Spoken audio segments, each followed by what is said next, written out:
மக்கள் தொலைக்காட்சி நேயர்கள் அனைவருக்கும் இனிய காலை வணக்கம். புத்தம்புது காலை நிகழ்ச்சியில் நலம் வாழன்ற பகுதியில் யோக பயிற்சிகளை நம்ம பார்த்துட்டு இருக்கோம். இந்த மாணவர்கள் யோக முத்ரா செஞ்சு காமிக்க போகிறாங்க. மெதுவாக உங்களுடைய வலது கால் எடுத்து இடது தொடை மேலே போடுங்க. இடது கால் எடுத்து வலது தொடை மேலே போடுங்க. வலது கைகளை ஆதி முத்ரா வச்சுக்கோங்க. கைகளை பின்னாடி கொண்டு போய் உங்களோட இடது கையால் பிடிச்சிக்கோங்க. மெதுவாக மூச்சு இழுத்துட்டு எக்ஸேல் பண்ணி மூச்சை வெளியே விட்டுக்கிட்டே மெதுவாக முன்னோக்கி குனிங்க. முழுமையான இரத்த ஓட்டமும் மூளைக்கு கிடைக்கும். உங்களுடைய முதுகு தண்டுவடம் வலிமையாகும்.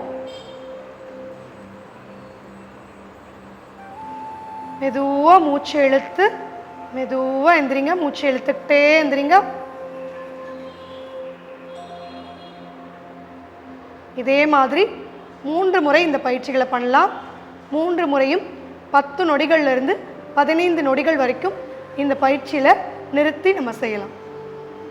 அனைவராலையும் பத்மாசனம் போடுறது அப்படின்றது முதல் எடுத்தோடனே பயிற்சி இல்லாமல் பண்ணுறது கொஞ்சம் சிரமமாக இருக்கிறதுனால அர்த்த பத்மாசனத்தில் இதே ஆசனத்தை செஞ்சு காமிக்க போகிறாங்க. மெதுவாக உங்களோட வலது கால்களை எடுத்து இடது தொடை மேலே போடுங்க. மற்றொரு காலை சுக ஆசனத்தில் சாதாரணமாக நீங்கள் சமணம் போட்டு எப்படி உட்காருவீங்களோ அதே மாதிரி உட்காந்துட்டு கைகள் ஆதி முத்ரா வச்சுக்கோங்க. 2 கைகளையும் ஆதி முத்ரா வச்சுக்கலாம்.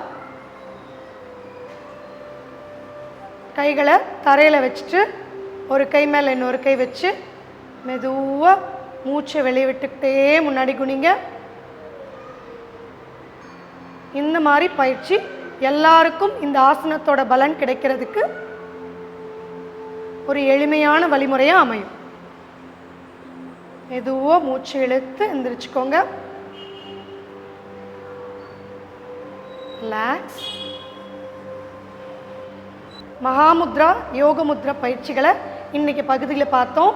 மாணவர்கள் அதை எளிமையான முறையிலையும் அட்வான்ஸ்டாகவும் கொஞ்சம் பயிற்சிகள் தொடர்ந்து பயிற்சிகள் பண்ணுறவங்க எப்படி பண்ணலாம் அப்படின்ற 2 முறைகள்லையும் செஞ்சு காமிச்சாங்க.